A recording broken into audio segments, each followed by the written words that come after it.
Television celebs को उनके शानदार काम के लिए सम्मानित किया जाता रहा है। हाल ही में मुंबई में जी रिश्ते अवार्ड 2021 की नॉमिनेशन पार्टी का आयोजन किया गया, जहां रेड कारपेट पर सेलेब्स ने अपना जलवा बिखेरा। सभी काफी स्टाइलिश लग रहे थे। कुंडली भाग्य के करण लूथरा यानी धीरज धूपर रेड जैकेट में पार्टी में पहुंचे। ब्लैक टाई और व्हाइट शर्ट के साथ उन्होंने ब्लैक फॉर्मल ट्राउजर के साथ अपने लुक को पूरा किया। Yeah, super happy to be here. Super excited. Nominations party, a lot of nominations happening. So it's like a token of appreciation. It's like token of love from the audience. So definitely it matters a lot, and I'm looking forward to winning this year. Serial Bajirao Peshwa के कलाकार अपने किरदार के अंदाज में नजर आए।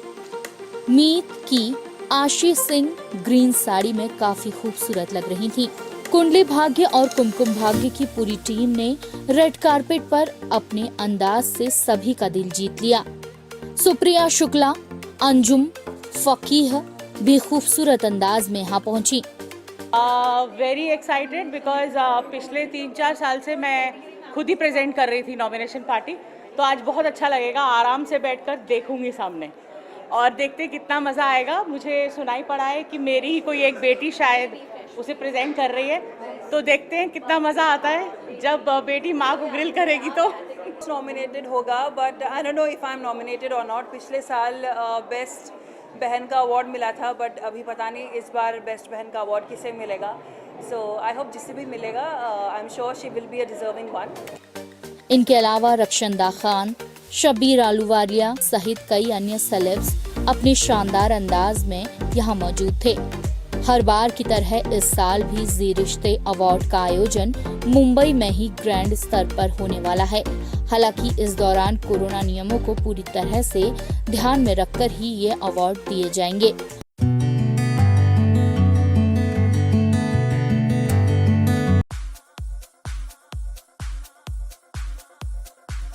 अभिनेता रणवीर सिंह की आगामी फिल्म 83 जल्द ही सिनेमाघरों में रिलीज के लिए तैयार है।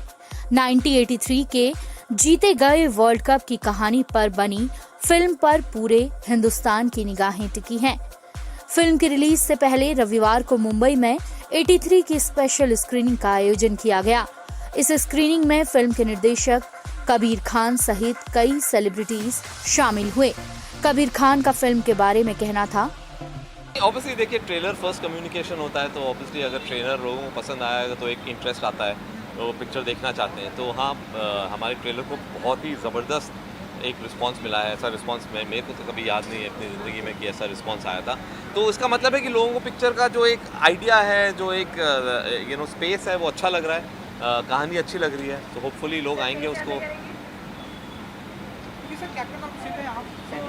हिस्ट्री को रिक्रिएट करना कितना टफ या इजी होता है एक डायरेक्टर के लिए? नहीं, देखिए, सिर्फ हिस्ट्री की बात नहीं है। एक हिस्ट्री जो अभी भी जो भी 40 साल की उम्र के ऊपर हैं, उनके जहन में बहुत क्लियरली उनको याद है।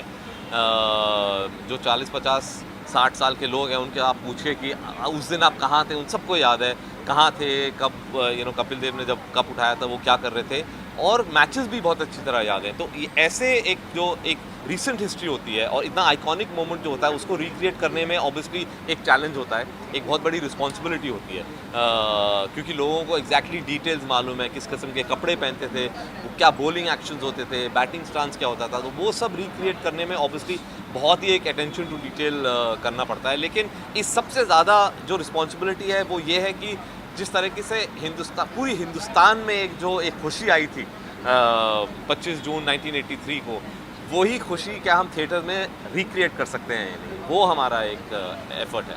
नहीं, देखिए, अभी तो बिल्कुल ही रणवीर, लोग कहते हैं कि उनको तो रणवीर सिंह दिख ही नहीं रहे, सिर्फ कपिल देव दिख रहे हैं। और सबसे बड़ा मुझे जो कॉम्प्लीमेंट आया था वो कीर्ति आज़ाद, जो 1983 टीम के मेंबर हैं, उन्होंने बोला कि मैंने जब ट्रेलर देखा तो मुझे कुछ हिस्सों में सिर्फ मेरा कप्तान दिखाई दे रहा था, मुझे रणवीर दिखाई ही नहीं दे रहा था। तो वो एक बहुत अच्छी चीज़ है कि लोगों को एक ऐसा, उन्होंने इस किस्म से उसको रिसीव किया। लेकिन जब हम पिक्चर शुरू कर रहे थे, मैंने रणवीर को बोला था कि ये लुक अलाइक कॉन्टेस्ट नहीं है। इतना नहीं हमें सोचना चाहिए कि आप कपिल की तरह लग रहे हैं, बिकॉज आप सबको मालूम है कि आप एक एक्टर हो तो कपिल देव को पोर्ट्रे कर रहे हो।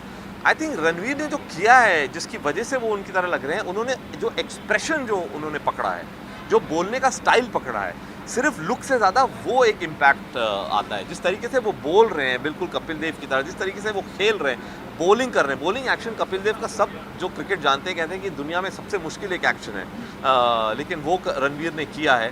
5 महीने उन्होंने मेहनत करी है। हम नहीं जुहू में ट्रेनिंग करते थे, यहाँ पास में कैंप है, रोज़ 5 महीने के लिए 4 घंटे क्रिकेट खेलते थे। वो आसान बात नहीं है। और ऑफ कोर्स हमारा एक बहुत बड़ा एडवांटेज था कि कपिल देव खुद उनको आके ट्रेन करते थे कि इस तरीके से अब तुम बोल करो, और उन्होंने पास किया कि हाँ अब तुम मेरी तरह बॉलिंग कर सकते हो। तो ये एक बहुत बड़ी बात है।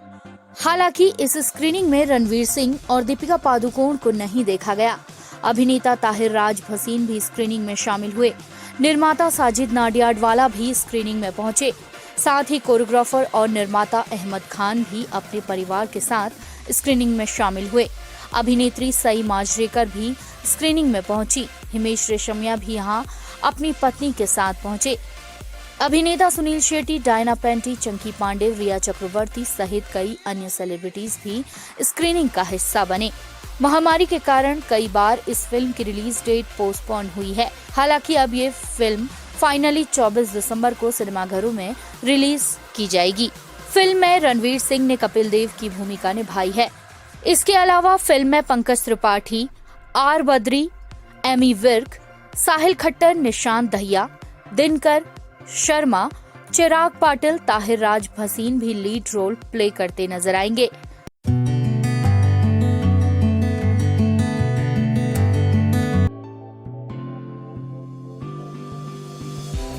अक्सर अपने विवादित बयानों की वजह से सुर्खियों में रहने वाली कंगना रनौत की फिल्म का फैंस बेसब्री से इंतजार करते हैं। कंगना इन दिनों अपनी आगामी फिल्म धाकड़ को लेकर सुर्खियों में छाई हुई हैं। कंगना बिना किसी डर के अपनी फिल्मों को रिलीज करती हैं, लेकिन लगता है कि वह अपनी फिल्म धाकड़ को सोच समझकर रिलीज करना चाहती हैं। इसीलिए उन्होंने 8 अप्रैल 2022 को रिलीज होने जा रही अपनी फिल्म धाकड़ की रिलीज डेट को बदलकर मई तक बढ़ा दिया है। रिपोर्ट्स के मुताबिक फिल्म के मेकर्स धाकड़ की किसी दूसरी फिल्म के साथ बॉक्स ऑफिस टक्कर नहीं चाहते हैं, क्योंकि जब धाकड़ रिलीज होगी तो उस दौरान सुपरस्टार यश की KGF चैप्टर 2 और आमिर खान की फिल्म लाल सिंह चड्ढा रिलीज होने वाली है। वैसे बता दें कि अभी इस बारे में कंगना और फिल्म के मेकर्स की तरफ से कोई ऑफिशियल अनाउंसमेंट नहीं हुई है। इससे पहले एक बयान में कंगना ने कहा, धाकड़ न केवल मेरे करियर के लिए एक बेंचमार्क फिल्म है, बल्कि भारतीय सिनेमा के लिए एक महत्वपूर्ण मोड़ होगी। यह फिल्म बड़े पैमाने पर बनाई गई है। यह देखते हुए कि यह फिल्म के लिए सामूहिक रूप से एक बेहतर निर्णय है, निर्माताओं ने बॉक्स ऑफिस पर लंबे समय तक चलने के लिए धाकड़ को आगे बढ़ाने का फैसला किया है। सूत्रों की माने तो वे फिल्म को 20 मई को रिलीज करने पर विचार कर रहे हैं। फिल्म में कंगना ने एजेंट अग्नि की भूमिका निभाई है, जो बाल तस्करी और महिलाओं के शोषण के दोहरे खतरे का सामना करती है। फिल्म के स्टंट एक अंतर्राष्ट्रीय टीम द्वारा डिजाइन किए गए हैं और कई हॉलीवुड एक्शन फिल्मों में काम कर चुके पुरस्कार विजेता जापानी छायाकार टेत्सुओ नागाटा ने कैमरा वर्क किया है।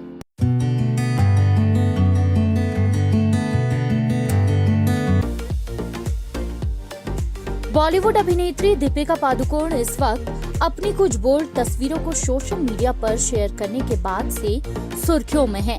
बता दें कि हाल ही में दीपिका ने कुछ तस्वीरों को शेयर कर अपनी आगामी फिल्म के बारे में जानकारी दी थी। दीपिका ने अपने इंस्टाग्राम पर कुछ तस्वीरें शेयर की थी, जिनमें वह बिकनी पहने सिद्धांत चतुर्वेदी के साथ बीच पर बैठी नजर आ रही हैं।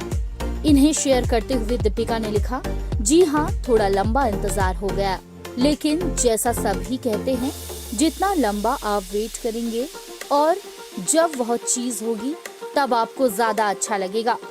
मुझे लगता है कि यह सही है। मैं इस अवसर पर बताना चाहती हूँ कि मैं किसी ऐसी चीज का हिस्सा बनी हूँ जो कि जादुई है। मैं इसके लिए सभी का आभार करती हूँ और जल्द ही अपना सारा परिश्रम मैं आप लोगों के साथ साझा करने वाली हूँ। हम जल्द ही कल घोषणा करेंगे।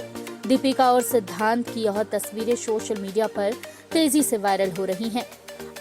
और अब शकुन बत्रा के डायरेक्शन में बनी और सिद्धांत चतुर्वेदी, दीपिका पादुकोण और अनन्या पांडे स्टारर इस फिल्म का नाम भी सामने आ चुका है। फिल्म का नाम गहराइयां है। दीपिका ने आज एक वीडियो इंस्टाग्राम पर शेयर कर फिल्म के नाम का खुलासा किया। दीपिका ने इसके साथ इसे करण जौहर, शकुन बत्रा, सिद्धांत चतुर्वेदी, अनन्या पांडे और अन्य लोगों को टैग किया है। इस वीडियो को देखने के बाद फैंस को अब फिल्म की रिलीज का बेसब्री से इंतजार है।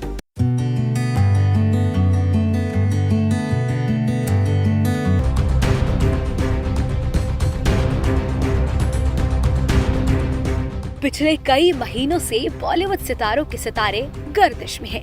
कभी ड्रग केस को लेकर कलाकारों पर गाज गिर रही है, तो कभी बड़ी सेलिब्रिटीज को ईडी तलब कर रही है। और अब इसी कड़ी में उस महान अदाकारा का भी नाम जुड़ गया है जो एक्चुअली में लाइमलाइट और कंट्रोवर्सी से थोड़ा दूर ही रहती हैं। इस फेरिस्त में अब नाम जुड़ गया है ऐश्वर्या राय बच्चन का। जी हाँ, बच्चन परिवार की मुश्किलें अब थोड़ी और बढ़ गई हैं। पनामा पेपर से जुड़े मामले में ऐश्वर्या राय बच्चन को सोमवार को एक बार फिर समन किया गया। उन्हें प्रवर्तन निदेशालय ने पूछताछ के लिए बुलाया है। बता दें कि ऐश्वर्या राय बच्चन को 2 बार पहले भी बुलाया गया था, लेकिन दोनों ही बार उन्होंने नोटिस को स्थगित करने की गुजारिश की थी। ईडी ने फीमा के तहत ऐश्वर्या राय को नोटिस जारी कर पूछताछ के लिए दिल्ली मुख्यालय बुलाया है। सूत्रों ने बताया है कि अगर आज भी ऐश्वर्या राय बच्चन नहीं आती हैं, तो आगे देखा जाएगा कि क्या लीगल एक्शंस हो सकते हैं। बता दें कि पनामा पेपर्स मामले की लंबे समय से जांच चल रही है।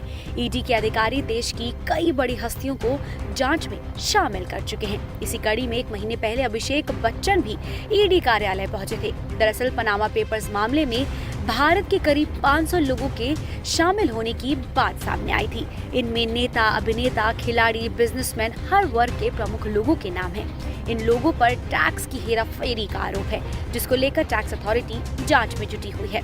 इस मामले में देश के पूर्व सॉलिसिटर जनरल, सुप्रीम कोर्ट के वकील हरीश साल्वे और विजय माल्या समेत कई बड़े नाम शामिल हैं। Well, I never miss an update.